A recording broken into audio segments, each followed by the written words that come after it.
എൻ്റെ പേര് അശ്വിനി. ഇതെൻ്റെ ഹസ്ബൻഡ്, പേര് ബിബി. ഞങ്ങൾ കാലിക്കറ്റിൽ നിന്ന് വരുന്നു. ആദ്യം തന്നെ പരിശുദ്ധ അമ്മയ്ക്കും തിരുക്കുമാരനും കോടാനുകോടി നന്ദി അറിയിക്കുന്നു. ഞാനിവിടെ ഒരു നിയോഗം മാതാവിൻ്റെ അടുത്ത് പറഞ്ഞിട്ടുണ്ടായിരുന്നു, എൻ്റെ കല്യാണം നടക്കാൻ വേണ്ടിയിട്ട്. ഞാനിവിടെ 2022 ഉടമ്പടി എടുത്തത്. അപ്പോൾ 2022 ഉടമ്പടി എടുത്തിട്ട് എൻ്റെ കല്യാണം ഇങ്ങനെ ലേറ്റായി കൊണ്ടുവരുന്നത് കണ്ടപ്പോൾ എൻ്റെ അമ്മയ്ക്കൊക്കെ ഭയങ്കര വിഷമായിരുന്നു. അങ്ങനെ ഞാൻ മാതാവിനെ പ്രാർത്ഥിക്കും, മാതാവിനെ ആരാധിക്കും. 22 ഞാൻ ഉടമ്പടി എടുത്തു. പിന്നെ കല്യാണം നടക്കാത്തത് കണ്ടപ്പോൾ മാതാവിൻ്റെ അടുത്ത് എൻ്റെ അമ്മ പറഞ്ഞു ഇനി കൃപാസനത്തിലേക്ക് വരില്ല എന്ന്. അപ്പോൾ അമ്മ അന്ന് അത് പറഞ്ഞപ്പോൾ എനിക്കത് ഭയങ്കര വിഷമായി തോന്നി. അങ്ങനെ അന്ന് രാത്രി 2023 രാത്രി ഞാൻ ജോസഫ് അച്ഛനെ സ്വപ്നത്തിൽ കണ്ടു, മാതാവിനെയും കണ്ടു. ജോസഫ് അച്ഛൻ എൻ്റെ അടുത്ത് പറഞ്ഞു കല്യാണം നടക്കും, കല്യാണം നടക്കാനൊരു ടൈമുണ്ട്. ആ ടൈം അന്ന് എനിക്ക് 26 വയസ്സായിരുന്നു. 29ാമത്തെ വയസ്സിൽ എൻ്റെ കല്യാണം നടക്കുന്നു ജോസഫ് അച്ഛൻ എൻ്റെ അടുത്ത് സ്വപ്നത്തിൽ വന്ന് പറഞ്ഞു.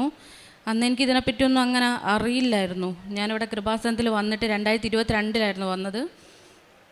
അപ്പം ഞാൻ ജോസഫ് അച്ഛൻ സ്വപ്നത്തിൽ പറഞ്ഞപ്പോൾ ഞാനത് ഉറച്ച് വിശ്വസിച്ചു. 29 വയസ്സ് വരെ വെയിറ്റ് ചെയ്തു ഞാൻ. അതിനിടയിൽ ഒരുപാട് പ്രപ്പോസൽ വന്നിട്ടുണ്ടെങ്കിലും പല കാരണങ്ങൾ കൊണ്ടും കല്യാണം നടന്നില്ല. അങ്ങനെ ഞാൻ അതുവരെ മാതാവിൻ്റെ അടുത്ത് ഉടമ്പടി റിന്യൂ ചെയ്തു. പ്രേക്ഷിത പ്രവർത്തനങ്ങൾ, കാരുണ്യ പ്രവർത്തനങ്ങളെല്ലാം ഞാൻ ചെയ്തുകൊണ്ടിരുന്നു. മാതാവുമായിട്ട് ഞാൻ ഭയങ്കര ക്ലോസ് ആയിരുന്നു. എൻ്റെ ഓരോ ദിവസം സ്റ്റാർട്ട് ചെയ്യുമ്പോഴും ഞാൻ മാതാവിൻ്റെ അടുത്ത് സംസാരിക്കുമായിരുന്നു. എല്ലാ കാര്യവും ഞാൻ മാതാവിൻ്റെ അടുത്ത് ഷെയർ ചെയ്തിട്ടാണ്. ഞാൻ പുറത്തേക്ക് പോകുമ്പോൾ പോലും മാതാവിൻ്റെ അടുത്ത് ഞാൻ എല്ലാ കാര്യവും പറയുമായിരുന്നു. ഒരമ്മ മകൾ ബന്ധം, അത്രയും സ്ട്രോങ് ആയ ഒരു ബോണ്ടായിരുന്നു ഞാനും മാതാവും തമ്മിൽ. ഞാനൊരു ഹിന്ദു ആണ്, എൻ്റെ ഹസ്ബൻഡും ഹിന്ദു ആണ്. അതിലുപരി ഞാൻ മാതാവിനെ ഒരുപാട് സ്നേഹിക്കുന്നുണ്ടെന്ന് മാതാവിന് അത് നന്നായിട്ട് അറിയാം, എനിക്കും അറിയാം. അപ്പോൾ ഞാൻ എൻ്റെ എല്ലാ കാര്യങ്ങളും മാതാവിൻ്റെ അടുത്ത് ഷെയർ ചെയ്യുന്നത് കൊണ്ട് തന്നെ മാതാവിൻ്റെ അടുത്ത് ഞാൻ പറയുമായിരുന്നു ഞാൻ കാലിക്കറ്റ് ആയതുകൊണ്ട് എനിക്ക് കാലിക്കറ്റിൽ നിന്ന് തന്നെ എനിക്കൊരു പ്രപ്പോസൽ കൊണ്ടു തരണം. എനിക്ക് ഭയങ്കര നിർബന്ധമായിരുന്നു കാലിക്കറ്റ് തന്നെ വേണമെന്ന്. പിന്നെ അതുപോലെ പുറത്ത് നിന്നുള്ളൊരു പ്രപ്പോസൽ മാതാവിൻ്റെ അടുത്ത് ഞാൻ പറഞ്ഞിട്ടുണ്ടായിരുന്നു. എനിക്ക് UK പോകാനും കാനഡയിൽ പോകാനൊക്കെ എനിക്ക് ഒരുപാട് ഇഷ്ടം മാതാവേ. പക്ഷേ എനിക്ക് അങ്ങോട്ടേക്ക് പോകാൻ പറ്റുന്നില്ല. ഞാൻ കല്യാണം കഴിക്കാൻ പോകുന്ന പാർട്ട്ണറെങ്കിലും പുറത്തുള്ള ആളായാൽ മതി. അപ്പോൾ മാതാവിൻ്റെ അടുത്ത് ഞാൻ എപ്പോഴും സംസാരിക്കും, UK കാനഡയോ അതിലേത് വേണമെങ്കിൽ മാതാവിനെ സെലക്ട് ചെയ്യാൻ, എനിക്ക് ഏതായാലും ഞാൻ ഹാപ്പിയാണ്. മാതാവിൻ്റെ അടുത്ത് സംസാരിക്കും. മാതാവിൻ്റെ അടുത്ത് ഞാനിങ്ങനെ കല്യാണത്തിൻ്റെ കാര്യം ഞാൻ എപ്പോഴും പറയും. മാതാവ് എൻ്റെ വീട്ടിൽ ഈ കൃപാസന മാതാവിൻ്റെ ഒരു രൂപം എൻ്റെ വീട്ടിലുള്ളത് കൊണ്ട് മാതാവിൻ്റെ അടുത്ത് ഞാൻ എപ്പോഴും സംസാരിക്കും, ആ രൂപം നോക്കി സംസാരിക്കും. അങ്ങനെ കല്യാണത്തിൻ്റെ കാര്യം പറഞ്ഞപ്പോൾ കോഴിക്കോട് നിന്നും പ്രപ്പോസൽ വേണം. പിന്നെ ഞാൻ മാതാവിൻ്റെ അടുത്ത് പറഞ്ഞത് വിദേശത്ത് നിന്ന് വേണമെന്ന് പറഞ്ഞു.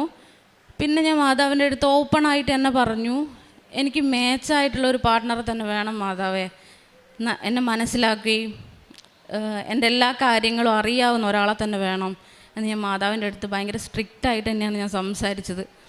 അപ്പോൾ എനിക്ക് ഓരോ പ്രപ്പോസൽ വരുമ്പോഴും ഞാൻ മാതാവിൻ്റെ അടുത്ത് സംസാരിച്ച് അതുപോലത്തെ പ്രപ്പോസൽ അല്ലെങ്കിൽ ഞാൻ മാതാവിൻ്റെ അടുത്ത് ഓപ്പണായിട്ട് പറയും മാതാവ് ഞാൻ ഹാപ്പി അല്ല എന്ന്. മാതാവ് എന്ത് ചെയ്യുന്നത് വെച്ചാൽ എനിക്ക് വരുന്ന പ്രപ്പോസൽ ഞാൻ ഹാപ്പി അല്ല എന്ന് പറഞ്ഞാൽ ആ പ്രപ്പോസൽ അതുവഴി പോവും. അപ്പോൾ ഇതുവരെ എനിക്ക് വന്നുകൊണ്ടിരുന്ന പ്രപ്പോസലൊന്നും ഓക്കെ അല്ലായിരുന്നു. ഞാൻ മാതാവിൻ്റെ അടുത്ത് ഓപ്പണായിട്ട് ഞാൻ പറഞ്ഞു ഞാൻ ഹാപ്പി അല്ല എന്ന്. അങ്ങനെ ഒരു ദിവസം മാതാവിൻ്റെ അടുത്ത് ഞാൻ 29 വയസ്സാവുന്നവരെ വെയിറ്റ് ചെയ്യാൻ ഞാൻ തയ്യാറായി. അതുവരെ എനിക്കൊരു പ്രപ്പോസലൊന്നും നടന്നില്ല. അങ്ങനെ ഫെബ്രുവരി 27 എൻ്റെ ബർത്ത്ഡേ. 27 എൻ്റെ ബർത്ത്ഡേയും 28 എൻ്റെ കല്യാണവും മാതാവ് നടത്തി തന്നു. അപ്പം ഞാൻ ഭയങ്കര ഹാപ്പിയാണ്. എനിക്ക് ഈ കഴിഞ്ഞ ഫെബ്രുവരി 27 എനിക്ക് 29th കംപ്ലീറ്റായി. 29 വയസ്സ് എനിക്ക് പൂർത്തിയായി. 28ാമത്തെ ദിവസം മാതാവിൻ്റെ കല്യാണം നടത്തി തന്നത് ഭയങ്കര ഒരു ബ്ലെസ്സിങ്സ് ആയിട്ട് ഞാൻ കാണാം. കാരണം ഞാൻ എന്ത് പറഞ്ഞാൽ അത് അതുപോലെ തന്നെ എനിക്ക് നടത്തി തന്നു. മാതാവിൻ്റെ അടുത്ത് ഞാൻ ഒരുപാട് നന്ദി പറയുന്നു, ഈശോയുടെ അടുത്തും ഞാൻ നന്ദി പറയുന്നു. പിന്നെ എനിക്ക് ഉണ്ടായ ഒരു എക്സ്പീരിയൻസ് മാതാവ് എൻ്റെ സ്വപ്നത്തിൽ വന്നതാണ്. ഒരു ദിവസം ഞാൻ എൻ്റെ ഒരു ഫ്രണ്ടിന് വേണ്ടിയിട്ട് ഞാൻ പ്രാർത്ഥിച്ചു. ജോസഫ് അച്ഛൻ പറഞ്ഞിട്ടുണ്ടായിരുന്നു നല്ല മനസ്സുള്ളവർക്ക് ദൈവത്തിനെ കാണാൻ പറ്റുമെന്ന്. ഞാനത് സ്ട്രോങ് ആയിട്ട് തന്നെ വിശ്വസിച്ചു. ഒരു ദിവസം എൻ്റെ ഒരു ഫ്രണ്ടിന് ആക്സിഡൻ്റായി മരണപ്പെട്ടു പോയി. എൻ്റെ നല്ലൊരു ഫ്രണ്ടായിരുന്നു. അപ്പോൾ അവൻ്റെ അമ്മ ഒരുപാട് വിഷമിക്കുന്നത് കണ്ടപ്പോൾ ഞാൻ അവൻ്റെ അമ്മയ്ക്കും മരിച്ചുപോയ അവന് വേണ്ടിയിട്ട് ഞാൻ പ്രാർത്ഥിച്ചു. ആ അമ്മയ്ക്ക് മാതാവിന് ഈശോനെ പോലെ തന്നെ ആ അമ്മയ്ക്ക് ആൺകുട്ടിയായിട്ട് ആ ഒരു മകൻ മാത്രമായിരുന്നു ഉണ്ടായിരുന്നുള്ളൂ, ഒരു മകൻ മാത്രം. അപ്പോൾ ആക്സിഡൻറ്റിൽ ആ അമ്മയുടെ മുന്നിൽ നിന്നാണ് ആ മകൻ മരിച്ചു പോകുന്നത്. അപ്പോൾ അമ്മയ്ക്കത് എനിക്ക് അറിയാവുന്ന ആളായതുകൊണ്ട് ഞാൻ അമ്മയെ സമാധാനിപ്പിച്ചു. ഒരു ഡിസംബർ 5-ാം തീയതി ആയിരുന്നു ഞാൻ ആ അമ്മയ്ക്കും മകനും വേണ്ടിയിട്ട് പ്രാർത്ഥിച്ചത്. ഞാൻ പ്രാർത്ഥിച്ചപ്പോൾ മെഴുകുതിരി കത്തിച്ച് മാതാവിൻ്റെ അടുത്ത് ഞാൻ പ്രാർത്ഥിച്ചു. ആ മരിച്ചുപോയ മകൻ്റെ ആ ഒരു വേദന ആ അമ്മയ്ക്ക് താങ്ങാൻ പറ്റുന്നില്ല, മാതാവെ ഒന്ന് സമാധാനിപ്പിക്കുന്നത്. ഞാൻ മാതാവിൻ്റെ അടുത്ത് ഞാൻ പറഞ്ഞുള്ളൂ. അപ്പോൾ പുള്ളിക്കാരനൊരു ഷോർട്ട് ഫിലിമും കാര്യങ്ങളൊക്കെ ചെയ്യുന്ന ഒരു മകനായിരുന്നു. അപ്പോൾ പകുതിക്ക് ഷോർട്ട് ഫിലിമൊക്കെ സ്റ്റോപ്പ് ചെയ്ത് വെച്ചൊരു മകനായിരുന്നു. അപ്പോൾ ഒരു നവംബർ 13-ാം തീയതിയാണ് മരിച്ചു പോയത്. അപ്പോൾ ആ അമ്മയ്ക്ക് അത് ഒറ്റൊരു മകനായതുകൊണ്ട് താങ്ങാൻ പറ്റുന്നില്ലായിരുന്നു. അങ്ങനെ ഞാൻ പ്രാർത്ഥിച്ചു. അന്ന് ഡിസംബർ 5-ാം തീയതി ഒരു 8:30 ആയപ്പോൾ എൻ്റെ റൂമിലേക്ക് മാതാവ് വരുന്നതാണ് ഞാൻ കണ്ടത്. ഞാൻ റൂമിൽ ഒറ്റയ്ക്ക് കിടക്കുകയായിരുന്നു. മാതാവിൻ്റെ കണ്ണ്, മാതാവിൻ്റെ മൂക്ക്, മാതാവിൻ്റെ ചുണ്ട്, ഇതൊക്കെയായിരുന്നു ഞാൻ കാണുന്നത്. ഞാൻ കാണുന്ന ആ ടൈമിൽ മാതാവ് ഭയങ്കര സുന്ദരിയായിരുന്നു. അപ്പം മാതാവ് എൻ്റെ അടുത്തേക്ക് വന്നു. ഞാൻ ചരിഞ്ഞ് കിടക്കുകയായിരുന്നു. അപ്പം മാതാവ് എൻ്റെ തല തൊട്ട് എൻ്റെ ഫേസ്, മുഖം വരെ തൊട്ട് തലോടുമായിരുന്നു. എനിക്ക് ആ ഒരു ഫീലിങ്സ് അറിയാൻ പറ്റി. എൻ്റെ ദേഹം മുഴുവനും കുളിരായിരുന്നു, ഭയങ്കര തണുപ്പായിരുന്നു. അപ്പം അന്ന് ആ വീട്ടിൽ ഞാനും അമ്മയും മാത്രമായിരുന്നു ഉണ്ടായിരുന്നുള്ളൂ, അച്ഛനും ബ്രദറും ഇല്ലായിരുന്നു. അപ്പം എനിക്കതറിയാൻ പറ്റി. മാതാവ് എന്നെ വന്ന് തൊട്ട് അനുഗ്രഹിച്ചിട്ട് പോയി. ഭൂമിയിലേക്ക് എൻ്റെ റൂമിലേക്ക് ഇറങ്ങി വന്ന് എൻ്റെ തലയും എൻ്റെ ഫേസൊക്കെ മാതാവ് തൊട്ടിട്ടാണ് മാതാവ് പോയത്.